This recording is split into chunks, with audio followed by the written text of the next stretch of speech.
Hello everyone, welcome to a bit of a different video. So, if you haven't noticed by the second channel uploads, because I know most of you don't watch these, compared to the Splatoon content, but I really like Silksong. Silksong has become a top 3 favorite game for me, and I've had a lot of fun with it. And part of that is the boss fights. It's a staple of this game, and I'd like to give my take on them. So, I'm basically going to go through, and I'm going to give my opinion. It's purely subjective to my own tastes. And yeah, let's not take too long to get through this. First up is Moss Mother. This is like a perfect average boss to me. I mean, it's the first boss of the game, and the earlier ones are generally going to struggle to rank super highly just because they have to be kept somewhat simple. There'll be some exceptions we'll get into later, but I think Moss Mother is a fine starting boss to open up with. Its attacks are very telegraphed. It's very easy to deal with them, even with very limited abilities. Later on, you do get a double fight, which isn't listed here, against 2 Moss Mothers, and I do think that the amount of abilities you get by then makes 2 Moss Mothers a fine duo fight, but again, I don't think it's particularly special. Whenever I'm judging, like, double boss fights, I like to see some unique synergy between, you know, the 2 bosses that are there. This game doesn't have too much of them, but there are a few cases that I think do this really well, and Double Moss Mother doesn't really do that at all. There's just 2 of them there. So yeah, mediocre. There's nothing there that's offensive, but nothing there that's good. Now, Lace does not seem to have a Lace 2 on this list, so it's a little bit difficult for me to overall rank them. However, I do think Lace 1 and Lace 2 aren't too different position-wise for me, so I'm going to say that Lace 1 will be 1 position below Lace 2, and Lace 2 for me is in the A tier. Now, I do think all the Lace fights are very good, as I'll get into it a bit. And my thoughts on Lace 2 is just that it's a very back-and-forth boss. The attacks are usually very telegraphed. I feel like there's a lot of chances to try and hit the boss. The way that it moves around and reacts to your own movement in a way where it's kind of like sidestepping around, and Lost Lace does this as well, is really interesting. And I think pretty much all their attacks are fun to go up against to some extent. Bell Beast is another C-tier boss. I would love to rank this one a little bit higher, and I think its attacks in general are a little more creative or just fun to go against than Moss Mother, and the fight is a little bit more theming. But it does have one part of the fight that happens for a few of these bosses that I do think is an overall negative the more it happens. You know, in moderation it's okay. When it happens a lot, it's a problem. And that's having attacks where the boss cannot be hit back at all. And this is the first example of this that has an attack where it goes underground and it just summons a bunch of bells, and it's relatively inoffensive. The boss is mostly here just because it's pretty simple, and that's fine when we're earlier into the game. Fourth Chorus is up next, and I'll actually barely sneak it into B tier. I really debated if this was a B or a C, because I think that, again, it is another one of those very simple bosses. It really just moves its hands at you in different ways, and then it has an attack where it summons a bunch of rocks from the sky.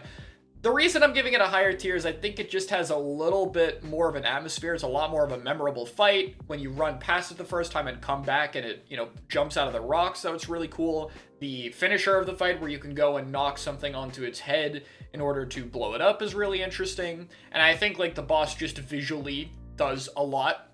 So I overall just like the world building around the boss a lot more. So I'll give it some credit for that. So, Savage Beastfly, and again, this list doesn't in general have 1 and 2, but I'll be real, this boss is a D tier for me, and very nearly in the F tier. I like Savage Beastfly a tiny bit more and less than Savage Beastfly 2. I like that the floor is a hazard in Savage Beastfly 2, because it feels like a way to make the boss more complicated in a natural way, but Savage Beastfly 2 also has an issue that crops up one other part of the game significantly worse, which is the background. This red-orange background, is basically the same color as these lingering fireball attacks from the ads that it summons. And I hate that level of bad visual clarity. There is a worse example later on this list that we will get to.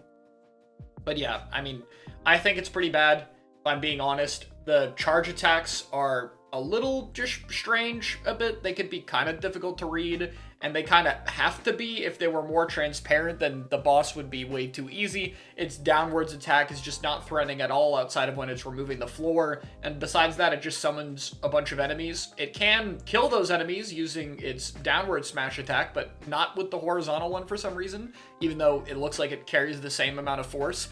If you're going to incorporate basic enemies or summons into your boss fight, I don't mind as long as it fits. And in this case, I don't think there's really any inherent synergy there. Next up is Skull Tyrant, and we're back to another C tier pretty much. Again, this gives me about the same vibes as Moss Mother. The rematch is also basically the same thing, except it has a little bit more story importance because it happens in Bone Bottom, and that part is kind of fun. But I don't think it's enough to give the boss an extra point. It has just a few very basic attacks. It's totally fine for an early game boss. Nothing special. Sister Splinter, I would say, is a solid B tier, though. This one implements ads pretty well, I feel, because the restrictive nature of the vines it puts down on the ground, along with the ability for it to take out the ads, is a very cool way to implement them, and it feels like they fit very well with what this boss is. The attacks are very telegraphed and easy to move around. Her dropping from the ceiling is a little annoying on staggers. I know that catches people off guard the first time, but I don't think it's too big a deal. And I like the vine summons and the ability to take those down. That feels like it has a lot of interactivity to it. So, overall, I feel it's totally fine. Again, like with a lot of early game bosses, it has a little bit of simplicity to it, but I think it's overall a really good fight. Widow is one of my favorite, if not my favorite overall early game boss fight. It's not going to be a hot take to any extent. The bells that she summons can be hit back, which are really cool. I like pretty much all of the attacks. I was a little confused on the visual clarity of the attack where she rushes across the ground and summons things from the ground, because it kind of looks like you're supposed to look up for a second there. But once you get used to that, I don't feel it's a big deal at all. And yeah, I mean, I really like this boss fight. I think it's pretty good. I think that she does a really good job of keeping the fight fast-paced, and especially the progression of the fight. It gets a lot faster, especially in the second phase upon replaying this boss fight on a second playthrough. I forgot how hard the second phase actually was for an early game boss. I think it steps up the difficulty very well, and yeah, it's a very good early game boss fight. I would rank Phantom just slightly below Widow. Phantom is a very unique fight. It is somewhat similar to Lace, though I think Phantom does move very differently, but it's another, shorter character with a needle that you're fighting. I do think the second phase, rush mode where they, I don't know how to say, where they spear into the ground over and over is kind of boring. It's not hard to avoid, and it has a while before you can hit the boss again, which isn't great. Besides that, I also feel like this is a boss that really encourages you to stay grounded. It's very easy for them to jump into you.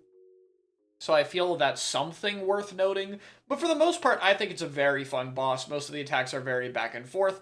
Their parry is also pretty cool looking, and the way you finish the boss fight is extremely interesting. Next up is Morwing. Morwing is another solid B tier for me. They're pretty much always hittable, so there's a lot of back and forth interactions, and you can close out the fight pretty quickly. The attacks can be pretty difficult to avoid, but none of them ever feel unfair at times. And I think the boss has a pretty cool overall atmosphere, even though the arena they're in is absolutely one of the worst. It is cool that you could fight them somewhere else if you use the Flea Caravan at some point, or there's some way to fight them in a different location, I don't really remember. But this isn't a boss I really have a whole lot to say about, honestly. So, unfortunately, or no, it is there. There is Raging Conchfly. I'm going to talk about Great Conchflies and Raging Conchfly together. I would put these both in B tier, but I think there might be some bosses in between here at the end of the day. These are very similar fights, if I'm being honest, which is fine. It is supposed to be an evolution on Great Conchflies, and it's cool that the narrative of the first fight continues into the narrative of the second. I find that really interesting from a storytelling perspective. And I think the boss just feels very fast-paced. They don't spend too much time burrowed in the ground. You're mostly dodging and trying to hit the opponent while you're doing so. The ads they summon feel totally fine with the fight. They're not tricky to deal with. Everything in the fight makes a lot of sense. They don't have too many different attacks, so I don't think there's a whole lot to get used to. And Raging Conchfly, in exchange for only having one of the big Conchflies to deal with, tends to just feel a whole lot faster and harder to dodge, which I think is, slightly better, but the differences are very negligible. The Last Judge is at the bottom of A tier for me. I do really like The Last Judge. I think it is a very narratively, interesting fight at the end. Just, seeing it get summoned as you get to the gate is very cool, and I like the entrance that they'd have. I love the little bits to their design, like the chants that they make, and the, running out of breath after the last phase starts with that really long wind-up. The whip, or whatever it's called, chain ball, I don't know what their attack is called, lighting on fire partway through the fight is cool. I love how the fight trains you to deal with the attacks at the start and then introduces the fire as an element to deal with later. I'm giving it a lot of props, so why is it here? I would say it's lower just mostly because I think the fight does get a little repetitive. I wish they had one more attack thrown in there. And besides that, I just feel like it's one of those fights where it's more just outdone by other fights. If I'm being honest, I don't think there's anything particularly wrong with the fights in A tier. I think just the tier above needs to be fights that are just, they just have more positive going on than these, if that makes sense. Next up is Cogwork Dancers, and then we'll talk about Clover Dancers right after. Cogwork Dancers is at the bottom of A tier. I don't think the fight is particularly difficult, and it, of course, with only one or two attacks, doesn't really get inherently complicated, but it's one of the best storytelling fights. They look similar to the Green Prince, and it's kind of how you get the whole idea that they were, made off of his design. The actual idea of the fight is very unique and special. I do wish it was something that made it a little more clear that the bosses have separate health points, because I feel like it's really hard to tell. The second to last phase where they desync is a very good closer, or almost closer, and having the last fight just be a sad death to the last Cogwork Dancer, all is really good. I think as a fight itself, if you took away the story elements and everything, that's, it's just fine. But all this narrative stuff that they add to it really does a whole lot. It's not a very difficult fight, but it is one that really gets you if you're paying attention. Clover Dancers I would move lower into B tier. Clover Dancers have a bit of an extra hitbox on the legs compared to the Cogwork Dancers. I'm guessing to make them more difficult, but I think it's more confusing than anything else. I like the idea that you can only hit one of the dancers and have to avoid the other. I think that's a natural part to making it difficult. The attacks where they're doing the tornado thing or where they're crossing over the screen are both amped up in difficulty in an appropriate manner. I think. I would say I felt like the one where they cross the screen rapidly could have been a little bit harder, at least in the second phase. Maybe it could have happened a third time, or just been one or two more lines on the screen. It draws a lot of similarities with the fight in Deltarune, if you'll know the attack I'm talking about if you play the game. And yeah, the difficulty is just not there compared to that attack, and I can't help but see that in my head. On top of that, this fight just feels really short, and the normal dancing part of the fight where they're just, moving in different directions does not feel like it's scaled up at all in terms of speed or difficulty compared to Cogwork Dancers. This fight does have a little bit more narrative weight, but definitely doesn't hit as hard as the original, so I think it really needed to make up for it in difficulty. It needed to turn the concept into something that's more challenging, and I think when it came to that, they just kind of fumbled. It's not a bad fight, but a harder version of Cogwork Dancers could have been a lot better than this. Definitely a fight that should have had a third phase as well. Next up is Trobio, and I'll talk about both Trobio fights together. So, I don't know if I'll have too many hot takes on this list or not. I'm not too familiar with where everyone ranks everything. But if there's one thing where I know my opinion might differ from other people, it's gonna be with Trobio, because I am not as big a fan of this fight as other people are. So, what are the main two things I don't like about the boss fight? The first one is I really don't like how much time the boss spends under the stage. It isn't as big a problem in the earlier phases, but later when there's those firework attacks, it just adds to it, and I think there's just a lot of time where the boss isn't hittable. My larger problem, though, and I mean a lot larger, is the visual clarity of the fight. The visual clarity of this fight is just bad. Now with normal Trobio, I think it's tolerable. I'll put him at the bottom of A. But Tormented Trobio, with the purple background on the purple attacks, why? Why? Like, come on. I rank it this low, which I know is going to be insane for most people. And the fight does have some parts I like. The variety of different attacks and how much of the screen is taken up by hitboxes is something I can find engaging at times. But the lack of clarity and the limited amount of times you can hit the boss back, even if not that big a problem, are just things that I think diminish the fight quite a bit. It ultimately suffers from a little bit of pacing problems, at least to me, where I felt it could have played out a lot more back and forth if they did it differently. Still a cool set design. I still love Trobio's design and the voice lines and the, death and fake out death at the end of the fights. Those are all fine. But I just can't get past that visual clarity problem. It is a big deal for me, and I know it's not for most people, but yeah, it's my list. And for my issues with it, visual clarity to me will squarely knock you down a tier or two if it's bad enough. Cygnus and Gron. A fight with ad summons and a double boss fight that I think... it's gonna be at the bottom of B tier. The bosses have very limited attacks, the ad summons make sense, the arena looks cool, and it has just enough complexity in trying to go for faster kills to be up here.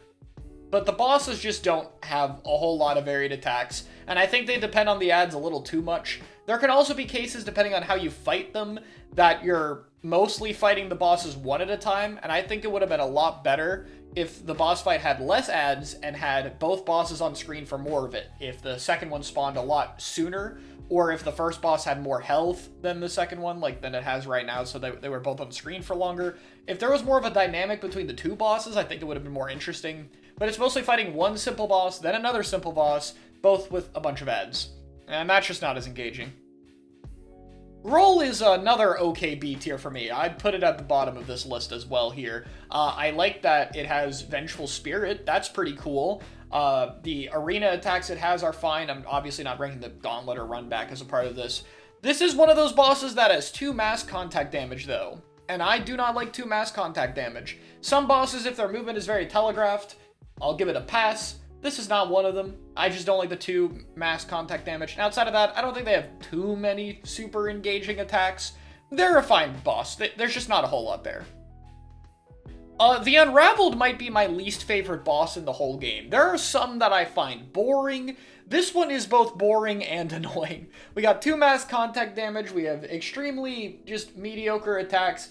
I really can't tell how the one that shoots out enemies is supposed to go, and the spear summoning phase has the boss away from the action for far too long with an incredibly boring attack to dodge. I just don't really have anything that I like other than the aesthetics of the fight. And even then, I think if it was just an arena and not a boss, that might have just worked out better. I don't know, just wasn't a fan of this one.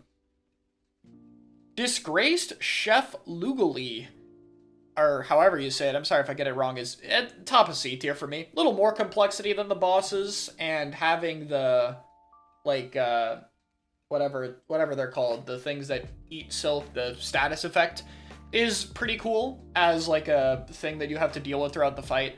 But there's just not a whole lot of attacks here. The arena isn't particularly complex or anything. I don't think there's a whole lot here. First Sinner is my second favorite boss fight in the entire game, or maybe even my first favorite. It might be the one I enjoy the most, even if I know it's not the best boss fight in the entire game. It is a fast-paced fight that fits really well. If you don't go there too late into Act 2, then it could be a little too easy. I, like everyone else, am hoping for a scaled-up version of this fight. I have seen the mods for both Lost Sinner and the one where Sinner teams up with Widow, that one being my personal favorite. I'm debating getting Silksong on PC just to play those mods. They look that fun. But the boss is fast-paced, constantly on screen, has a lot of different ways to work around the attacks, and is one that I really think was just built around Silksong's movement system. I think this game's bosses are at their best when they really take advantage of Hornet's added mobility, and this is a case where you really have to chase the boss around and constantly use your better mobility to dance around different attacks, and it just feels very satisfying. I didn't know Kragler, I didn't even know what this thing was called, counted as a boss.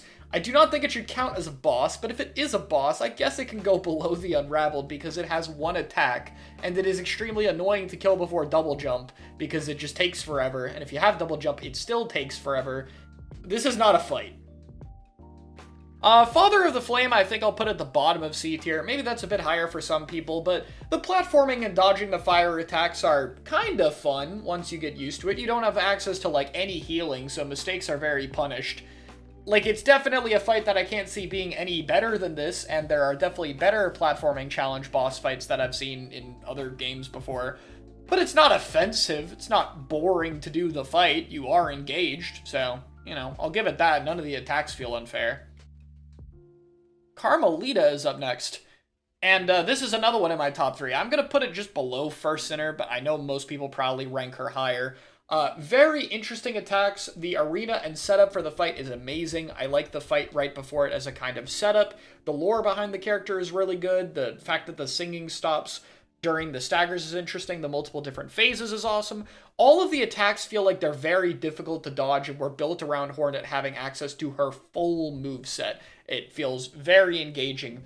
I do have a small criticism of the fight, and I get you don't have to do this, but it is a criticism I have for my number 1 pick as well, which is, there is a little bit of cheese to this fight that I don't like. I'm not really knocking any points off for this, but I do feel it's worth noting. You can just double jump off the wall and get a free heal off, which allows you to just run multi-binder with no injector band and get an extra mask. I don't know why the ceiling is as high as it is. Maybe it was just because the arena wouldn't look good otherwise, in which, yeah, you know what, fair. That's a fair cost for this, so sure. I really have almost nothing to critique about this boss fight. Every attack is very interactable. All the tells are there. I don't mind her blocking attacks at all. The pacing is amazing. Literally everything I can say is good. There's like nothing I can say against it. Voltverm is just a boring fight. It's barely higher than F tier because it's not particularly hard or unfair or boring to say, but it is just kind of lame. And, like, that's all I gotta say. I also want to get Plasmified Zango off my list, so... Again, not a boss fight, but I'd rather fight him than fight either of the other two, I guess, so... Sure. You know, whatever. At least they've got some lore significance that's a little more impactful than the other two. I don't know. Second Sentinel. Another one of the fights that's in the top 5 for me. A lot of attacks you can hit back consistently or try to challenge during. Has a whole lot of different attacks. There's a lot of variety on Second Sentinel. My only gripe is I wish they had just a little bit more health. Like, the health pool is a little low. Even when I'm fighting them on Needle 1, the fight takes like a minute and a half at most, which is just... I wish he had a little bit more health. That's really about it. The lore behind the character is very cool. Using a lot of the Pinterest's attacks is interesting. I like the variety of moves. I like the really large slash they do across the screen that you have to either try to parry or jump over that feels sufficiently difficult to dodge. I feel like there's a lot of potential, like with First Sinner, to make a harder version of this boss fight that I hope we see. Broodmother is in C tier. I mean, I don't have much to say about Broodmother. It is very similar to, I forget what the boss is in Hollow Knight. Grozmother, I think, but a little bit more depth to it.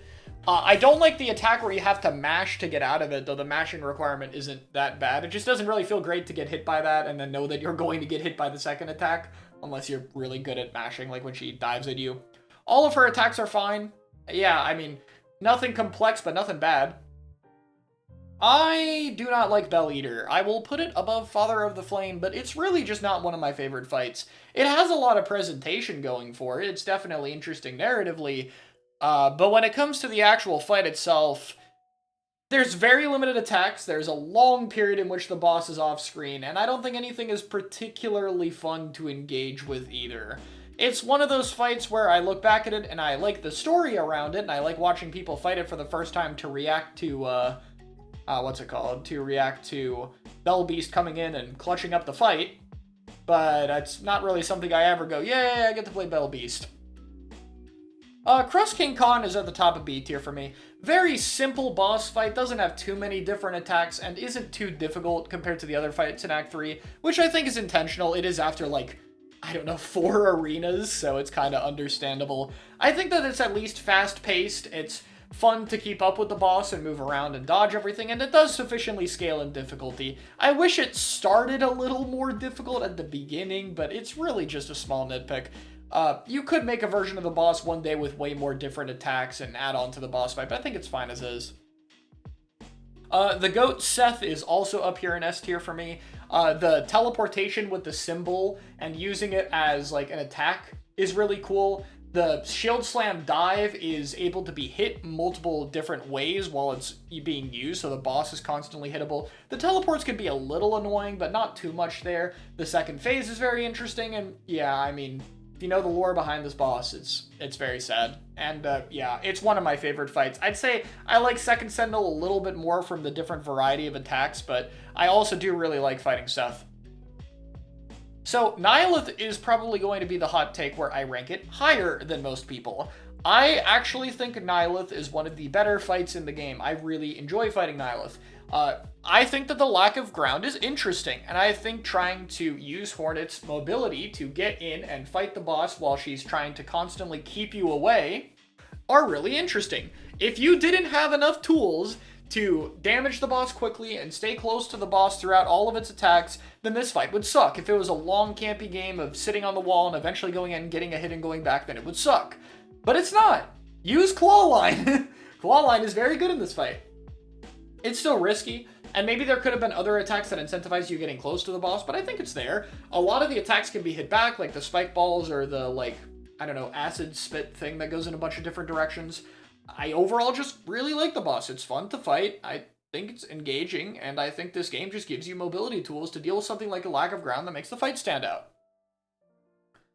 Pale Stag. I don't know if it's F or D tier. I get that maybe narratively the point is that this isn't really supposed to be something you're fighting, and it's more supposed to just be some magnificent creature or something. But, like, I mean, there's only so much I can excuse the fight. If it's gonna be a thing where you're, like, hunting something down that doesn't want to fight, I think the arena could have at least allowed for some interesting platforming challenge. I don't like the Pantheon 5 No Eyes fight, but I at least can see some of the intrigue in trying to dodge around the attacks as you do platforms. Having it be some kind of actual chase sequence where you're chasing the Pale Stag and it's attacking you and it's used as a platforming gauntlet could have been a really cool way to present the fight. As it is, though, it just teleports around a small arena and throws damage hitboxes at you. And it's just not fun. I guess I'll put it bottom of D tier. It's not as offensive as, like, it's definitely not as offensive as Voltworm, but it doesn't have as much going on for it as something like even Savage Beastfly. Lost Garmond isn't a particularly difficult fight, but I do think it's a fun one. I would put it around the bottom of B tier, maybe just slightly above Cygnus and Gron. I mean, I find it fun to engage with. It obviously carries a whole lot of narrative weight. I don't mind the arena being small. I think it actually fits the vibe of the fight very well. Garmon's attacks are a little bit amped up by Void. I don't think it's a particularly difficult boss fight, but I think it's fun.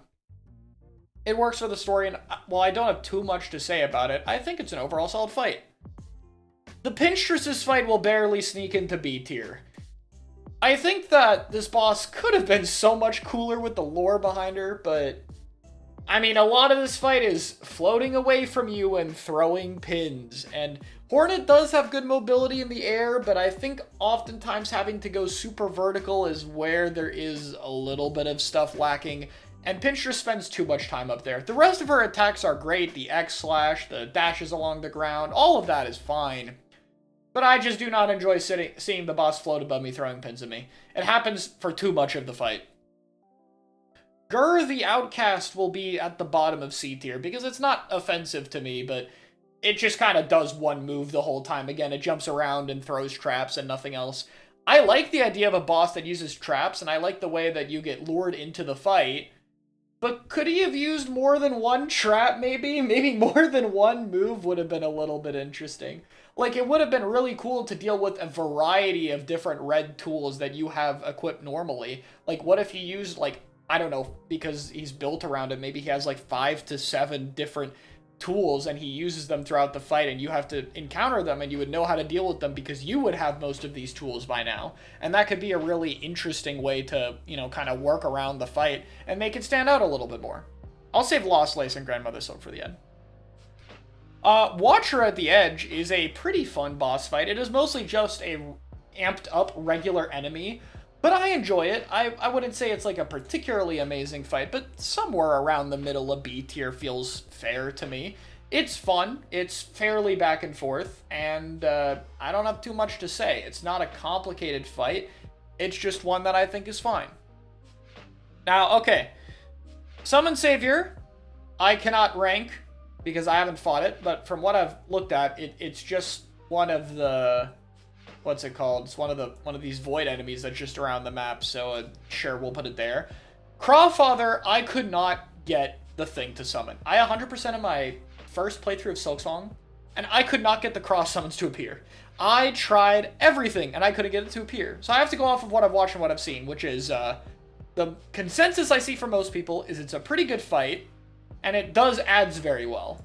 And, like, that would make me think it's about here. Because, yeah, Crawfather does seem mostly like a stage hazard. None of his attacks are particularly difficult to dodge, but it's a cool setting, and it plays around, you know, using the ads very well, who are unique to this fight in how their HP and other stats are balanced. And yeah, I think that's totally fine. Working around and doing an arena with an interesting stage hazard and a cool setting is fun. I like a lot of the arena fights in this game. So if this is just a very unique arena fight, then yeah, I'm fine with that. Chakra is going to be at the top of C tier. I don't like this fight very much. I acknowledge that there's some complexity, and I like the fact that you can dual chakra, but this has a very similar problem to the Pinterest to me. Too much of this fight is just Chakra teleporting around and throwing rings at you. I don't mind the rest of her attacks, but there's just so much teleporting and throwing rings at you, and those are just not the most fun things to engage with. Garmond and Zaza is a very easy C-tier fight. They feel like they have the difficulty of Moss Mother, so I'll put them slightly above Moss Mother. Not particularly hard, but it's a fun optional fight that you can do, and I got to do it on my second playthrough. And, yeah, I mean, Lost Garmond is my more favorite of the two Garmond fights, because that one does actually feel like a bit more of a challenge. GMS will just barely sneak into the bottom of my S tier. This could be the best fight in the game if we get a harder version in a future update. I think that all of her attacks are pretty fair, outside of the rare occasion where the swords that she summons can just happen off screen and dash into you where you can't see them, but that's really rare. Outside of that, it's the complaint that most people have. The fight just isn't hard enough for being at the end of the game. I think that Team Cherry might have been worried about people being able to do the cursed ending, and that's why it's like this. But that's just not a good enough excuse for me. This fight should have been harder. Like, I didn't need it to be super hard given Act 3 exists, but it needed to be more than this. I don't like ranking a boss lower based purely off of difficulty, but I'm ranking this boss lower purely off of difficulty. This is the exception to the rule. I just wish this boss fight was a little bit harder and had like 1 or 2 more extra attacks that it did. That's all. That's really all I gotta say.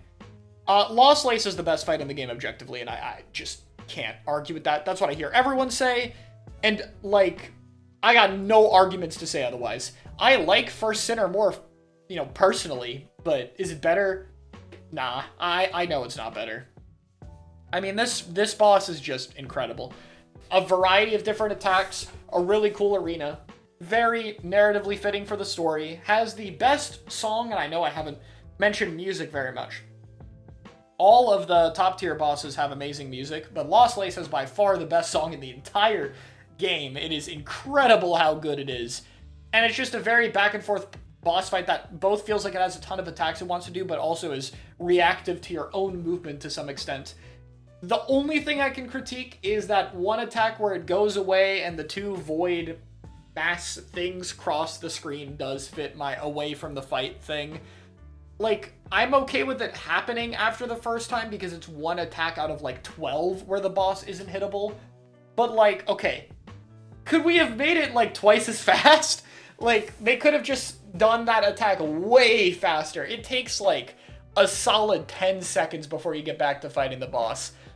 That said, that's the only thing I got to critique, and it is very small when everything else is just so good. So yeah, that's my opinion on Silksong bosses. Let me know what you think in the comments below, and I'll see you all later.